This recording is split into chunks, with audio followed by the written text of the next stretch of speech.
Vladimir Putin is carrying through on something that he's been warning us about, at least for the last 15 years, which is that he will not tolerate U.S. forces or their missiles on his borders, much as we would not tolerate Russian troops and missiles in Cuba. And we ignored him, and he finally acted. He was not going to allow Ukraine under any circumstances to join NATO. And what's happened now is that the battle in eastern Ukraine is really almost over.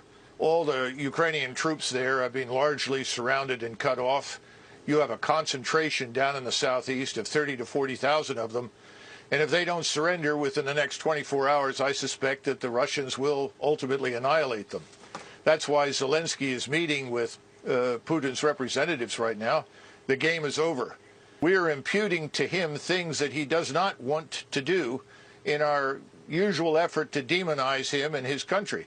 We need to remember that Ukraine is fourth from the bottom of 158 countries in the world as corrupt. Russia is perhaps 3 or 4 places above them. This is not the liberal democracy, the shining example that everyone says it is. Far from it. Mr. Zelensky has jailed journalists and his political opposition. I think we need to stay out of it. The American people think we should stay out of it. The Europeans think we should stay out of it. And we should stop shipping weapons and encouraging Ukrainians to die in what is a hopeless endeavor. I see no reason why we should fight with the Russians over something that they have been talking about for years. We simply chose to ignore it. And more important, the population there is indistinguishable from their own. You know, the thing that's so disturbing is that on the one hand, we will not send our forces to fight, but we are urging Ukrainians to die pointlessly in a fight they can't win. We're going to create a far worse humanitarian disaster than anything you've seen thus far if it doesn't stop.